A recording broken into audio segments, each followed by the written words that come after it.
Hello everyone. On behalf of GLOBO and Forrester Research, I'd like to welcome everyone to today's webinar, How to Leverage Your Mobility Investment. My name is Justin Harris. I'd like to introduce our two presenters. We have Michael Facemeyer. He's a principal analyst at Forrester Research and has more than 15 years of experience in the software development industry. His focus is primarily on application development, architecture, design, and strategy. We also have Paul DuPont, who is VP of Innovation and Technology at GLOBO. He's responsible for establishing new strategic alliances and identifying technology partnerships. Prior to joining GLOBO, Paul served as founder, president, CEO, and chairman of the board of directors at Notify Technology. With that said, I'd like to turn to Michael Facemeyer. Mike, the floor is yours. Thanks so much. And I'll start off by saying what you see here on the screen, which is enterprise mobility is maturing. I've been doing mobile for quite some time. In my professional career, I actually started fresh out of college in '97 doing mobile back in Windows CE, Pocket PC, Palm Pilot stage. And so we've obviously come a long way from then, but we've actually come a long way since the second wave of mobile, which started around 2007 with the advent of the iPhone. And so it's with that in mind, I get a lot of questions around what do I need to do to prepare for what's coming next. Prepare for even bigger investment in mobility, to prepare for changes in the space, to prepare for even Internet of Things and connected devices that are coming around. So I feel the best way to do that is kind of look at how we've got to where we currently are, and then use that to kind of forecast where we're going next. So we can look at the progress of or the maturity of enterprise mobility in a number of phases. So the first phase is where most of us started at, which is we needed to build a mobile app, and it was a single mobile app, oftentimes just supported on one or maybe two of the major platforms. It worked against a single data source, so it got all of its data from one place, and often worked in a single geography. And so this was kind of the baseline. Just get something out there, oftentimes just for brand awareness. But it was a single app, and quite often that wasn't built by the company that the mobile app supported. Oftentimes it was a business partner or an agency that built that initial app. And so then if we move on to the next phase of this evolution, we take that single app that worked on just a couple of devices and broaden it out to more devices, and more than just mobile devices, also broaden that digital experience over to the web platform as well, and start. This is where we started seeing folks have a consistent overall experience across all devices.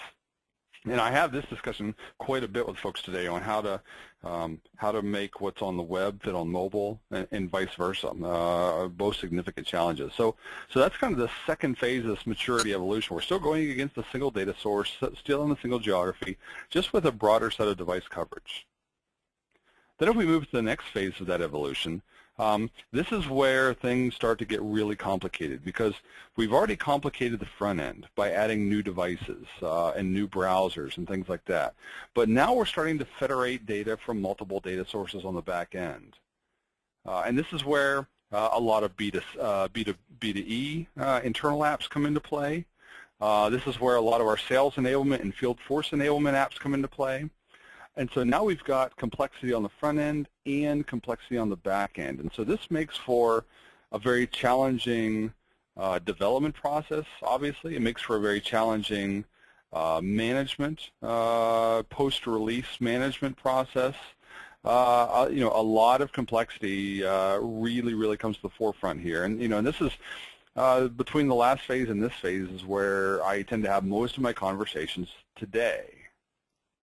Now, if we move to the phase 4, the final phase of this evolution, at least for what we're going through now, you take that same level of complexity and you say, let's start putting it in multiple geographies, and let's start doing it for many, many apps. And once again, as we think about the B2E world and the B2B, the internal-facing world, this is where we're going to start to see a lot of this happen. Because from my perspective, we're going to see a whole lot more internal-facing apps than we do external-facing apps, and so this is where this really starts to come to bear. And so all the complexity we had in the previous slide, complexity on the front end, complexity on the back end, now multiply that by all the apps you're building, and then also understand that mobile isn't a build once and then wipe your hands and be done with it. Mobile is very iterative, and so just because something is out there being used, your users, especially consumers, but also your internal users, want to see updates. They want to see you add value to this and change it to fit their needs, their evolving needs. And so this becomes incredibly difficult as we move forward.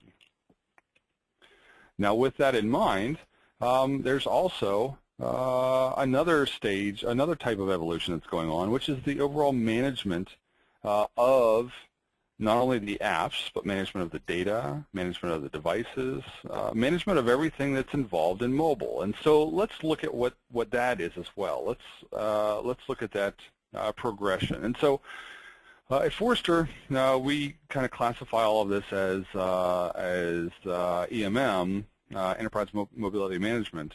But that's essentially the stage that many folks are right now. So let's take a look at that. Stage one was built out of MDM, or mobile device management. This was, the very broad granularity. Will allow you to put some apps on some supported devices. Oftentimes, in many companies, you had to apply or even know somebody to get on the list to be able to use these small set of apps, and most often it was just email, contacts, and calendar, your PIM applications. It only worked on the certain devices they allowed, and if anything went wrong, if you did anything wrong, or God forbid you forgot your password and entered it wrong 4, 7, 10 times, whatever the number was, they would wipe your entire device.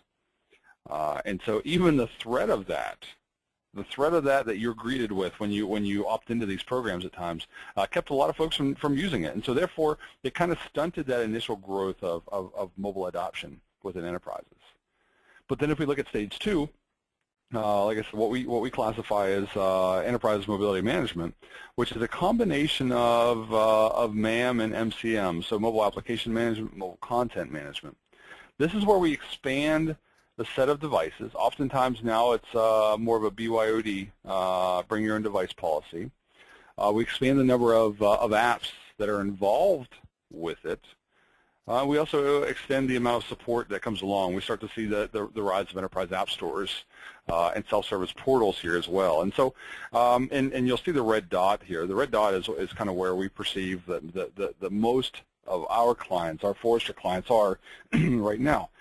And so, obviously we've broadened the overall scope and broadened the reach of the devices and the data they can access. But where we're ultimately headed is what we're calling Workspace enablement, which is no matter what device you're on, what browser you're on, what app you want to connect to, what set of data you want to connect to, it's all available. And this is kind of the holy grail for employees, employers, to truly enable their employees, their customers, with whatever device they're on. And this is, pulls in enterprise app stores, it pulls in the portals from prior, it also pulls in API economies, and this is true data enablement for all devices. And like I said, this is essentially the ultimate place we want to move. So if we then move forward, some data to consider here. So first and foremost, mobile usage isn't slowing down on the consumer side. Yet I've published that I predict a 10 to 15 to 1 ratio of internal-facing to external-facing apps within organizations. So we're going to see an explosion of apps on the internal side of enterprises. And the second thing to consider is this. chief data officer or chief digital officers are driving wholesale transformations in the organization.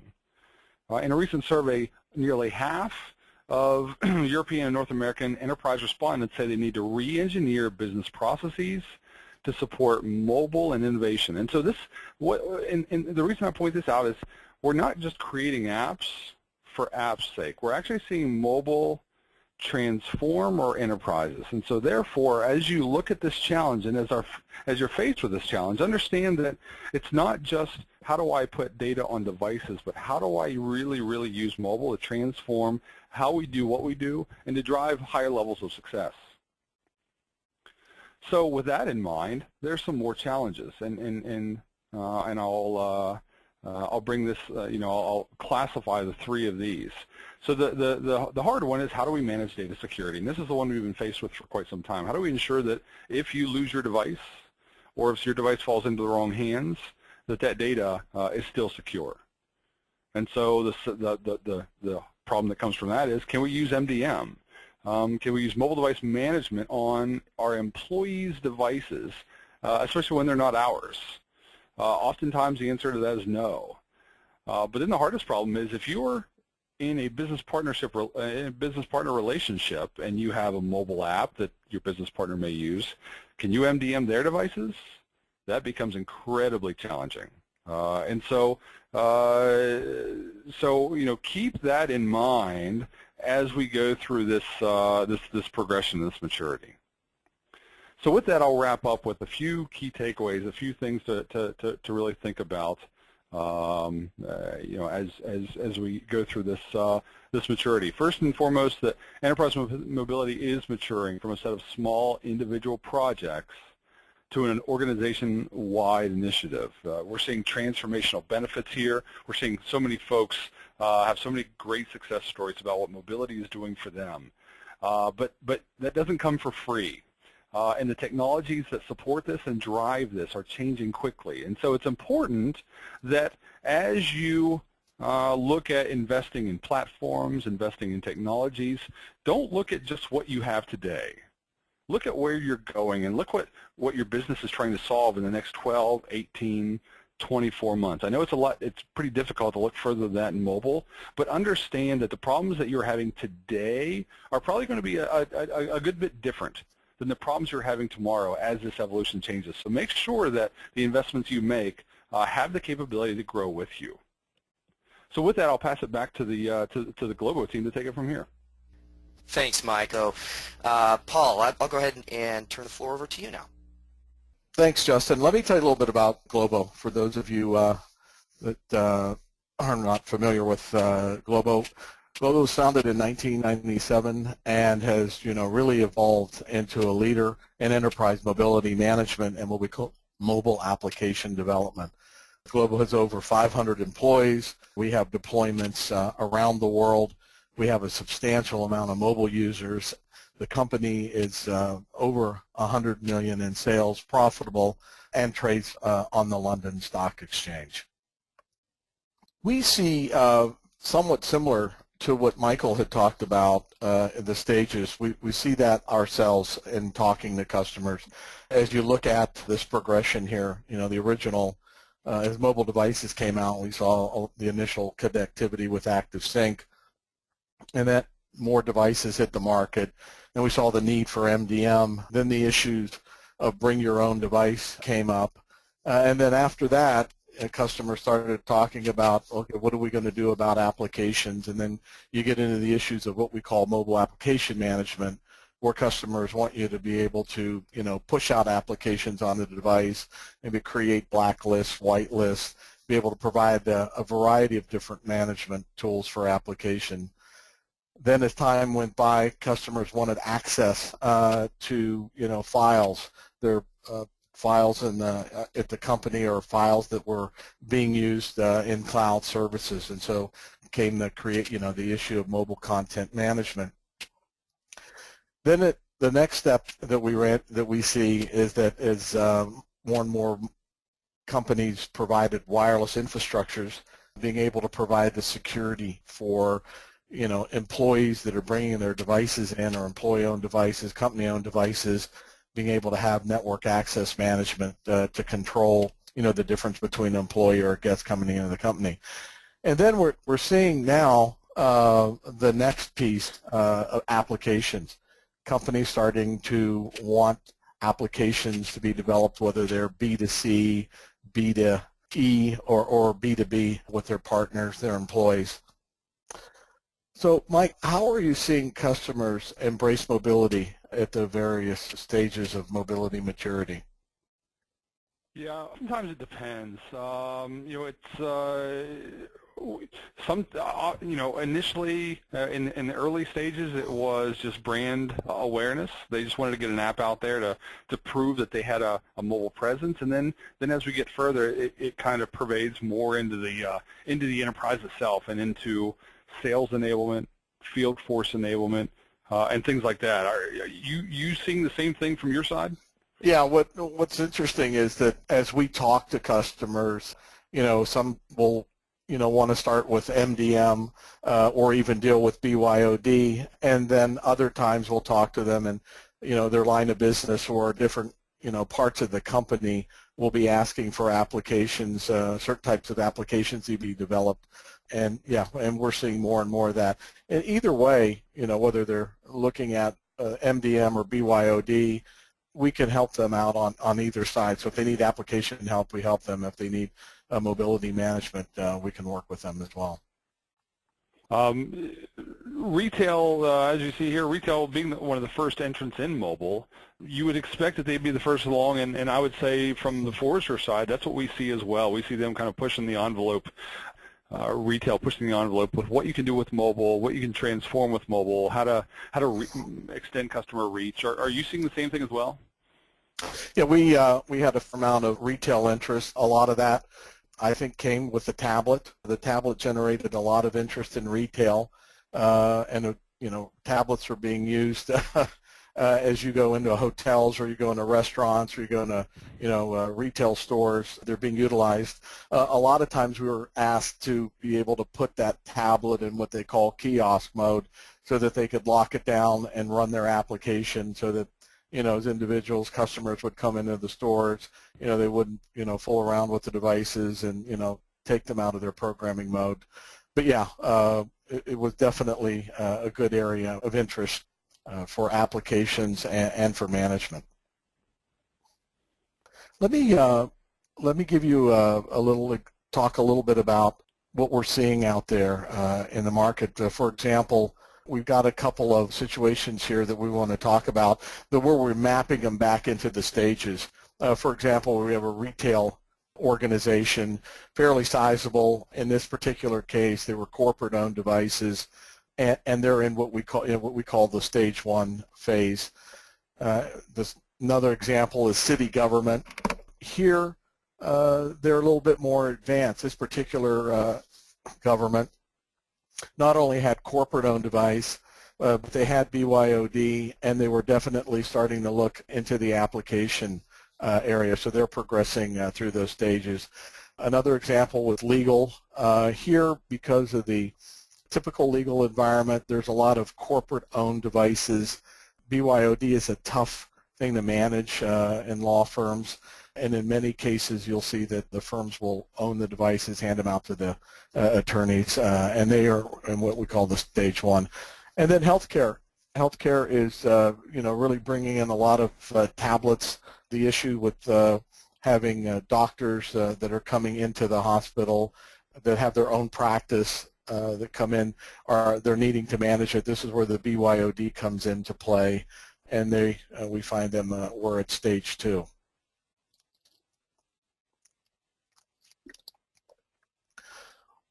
One of the interesting things that we see with customers today is that most of them are going to fall into 2 categories. When we start to ask their questions, go through the discovery phase, we see that a lot of them are going to start with solving their MDM or EMM initiatives, which are going to typically handle BYOD or deal with COPE.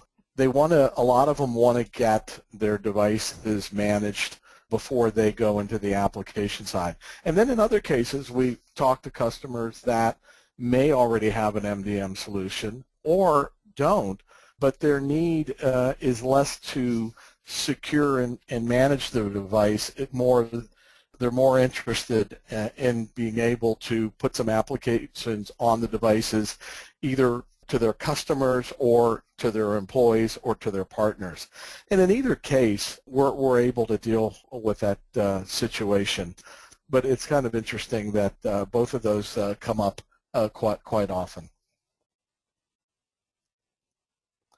So what are organizations looking to mobilize? This is a growing list, so I put some of the more popular things that we're running into. One of it is just very simple, automating or mobilizing paper forms. We have a lot of paper out there, and companies are starting to want to eliminate that. They look at mobility, they look at tablets, they look at smartphones as a great way to be able to do that.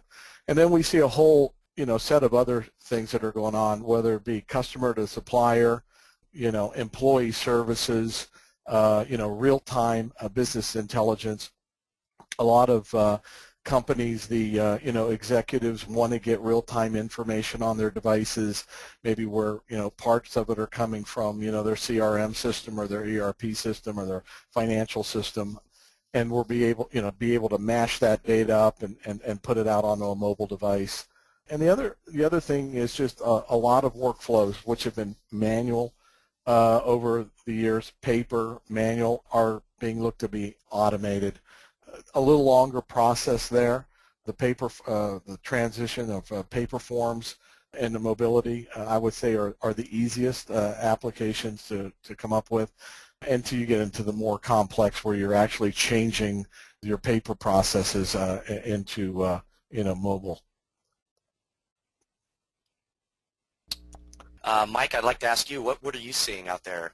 Yeah, the two biggest ones that I see are sales enablement and field force enablement. So putting devices in the hands of their sales folks to either use to support a sales operation or as a shared selling opportunity to literally put a tablet in front of their customer and go through a scenario and get all the data they need. And then the other one is the field force one, which is, I've got workers out in the field.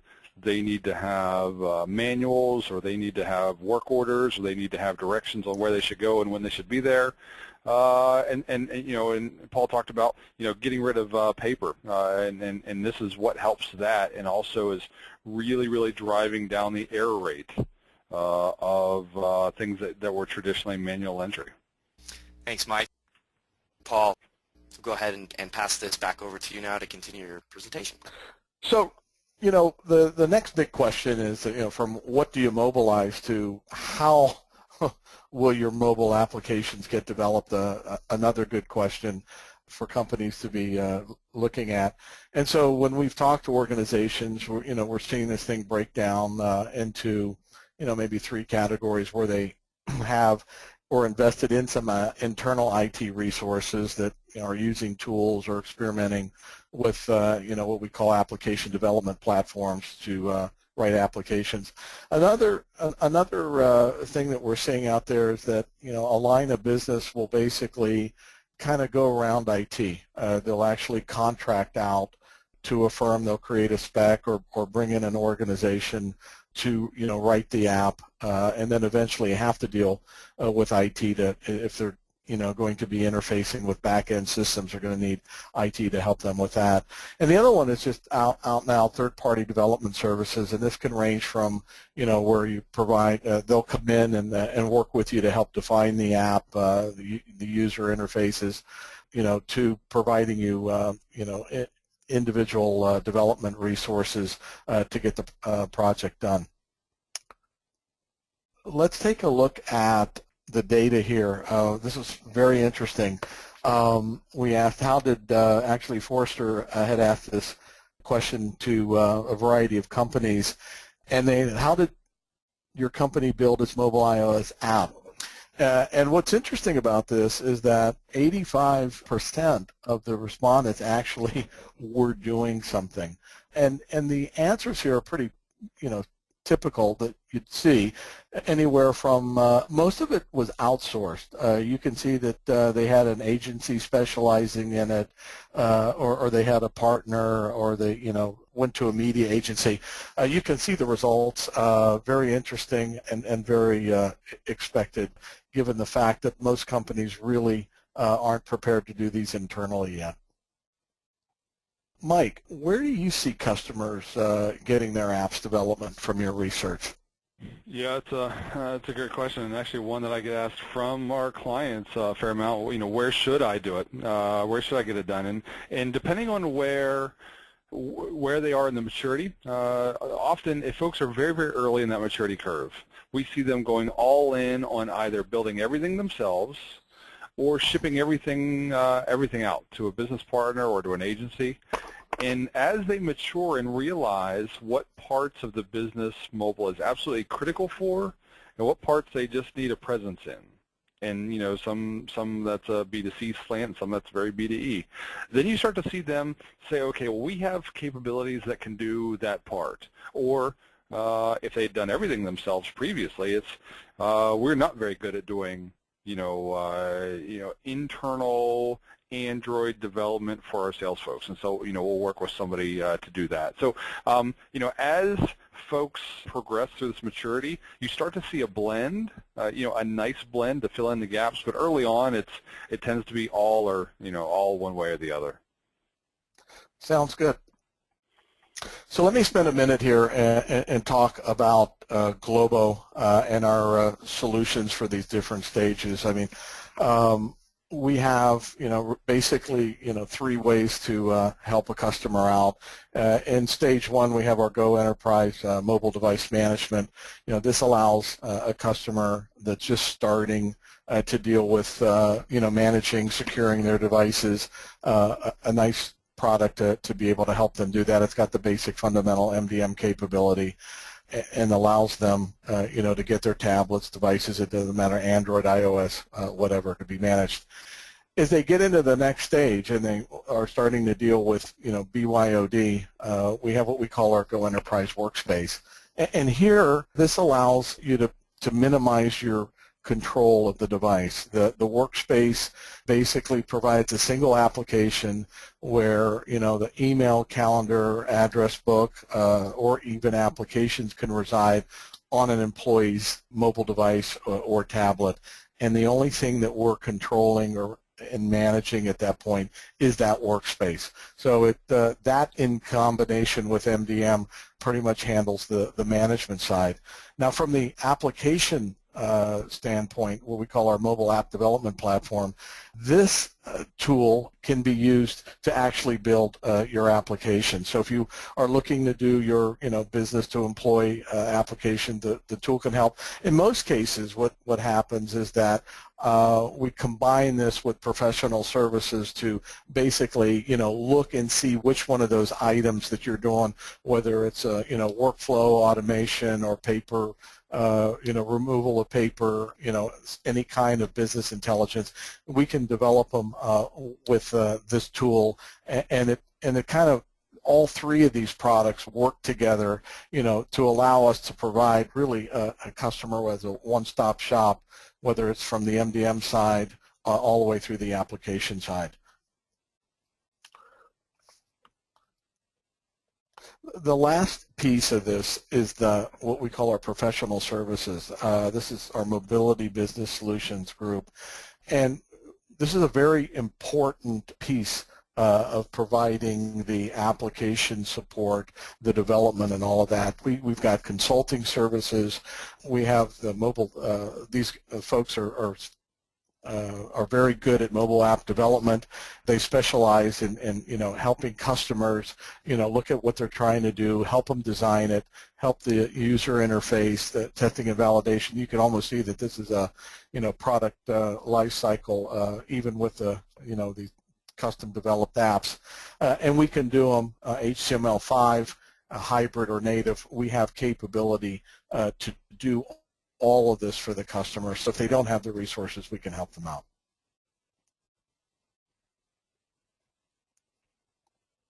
Awesome. Well, thanks, Paul. So I think at this time, I just want to stage this last slide that we have. It really contains a sampling of best practices that should help guide our listeners when defining their mobility strategy, no matter what phase of mobile maturity that they're in. You know, a lot goes into the early planning stages. We strongly suggest implementing an 18-month plan to accommodate future growth and requirements. In looking at number 5, and I'd like to point this one to Mike, how does an organization take a proper inventory of mobile operating application systems that they need to support, and should cross-platform development be a standard? Yeah, it's a good question, and another one that I get asked often, which is, you know, what platforms do we have to support? And oftentimes they look for everyone else's data and everyone else's input, but quite commonly you've got it yourself. If you've got analytics on your websites or analytics on your applications that you're looking to mobilize, take a look at what mobile devices are already accessing them, because you don't have to have a previously developed app or a mobile optimized website for folks to want to try to get to it. And so take a look what those analytics are showing you. If it says that 98% of folks are accessing it with an iPhone or an iPad, you probably don't need to develop for Android, and vice versa. But on the other hand, if you're seeing a pretty good spread of both, then you know, a cross-platform development is necessary, and then you just need to figure out what's the best way to do it, whether it be, you know, with a website, or with multiple native apps, or with a hybrid app that supports all the platforms. Thanks, Mike. So I'd like maybe to toss another one to you, and I think you touched on this briefly before, but with regard to mobile app development, you know, cost, time, resources involved, how does a company really decide between, you know, whether they develop this internally, or should they outsource it to a third party, or should they even do it at all? Yeah, and what I often recommend is, how critical is that app or is that business process to your overall business? If it's a commodity thing, if it's just something that needs to happen as a course of doing business, but it doesn't differentiate you, feel free to use someone else to build it. And the other thing to look at is, what are your internal skills, and how much time do they have to devote to mobile? Because a lot of folks are looking at mobile and trying to share resource with existing web assets or things like that.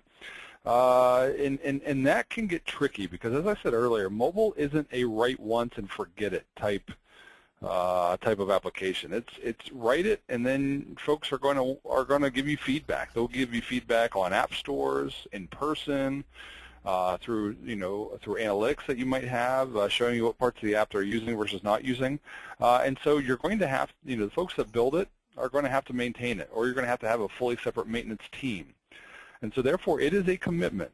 So, understand that commitment when you get into building it yourself. And that's why I brought up the first point of, it's got to be critical to your business, because you will invest time and money into it. Thanks, Mike. I'll finish by saying what we all understand to be true about mobility. It's ever-changing. For a successful strategy, it's important to pick a solution provider that can really guide you along the way and grow with you as your needs and requirements change. Thanks, Mike, and thank you, Paul. On behalf of GLOBO and Forrester Research, I want to thank you all for joining us, and this concludes our webinar.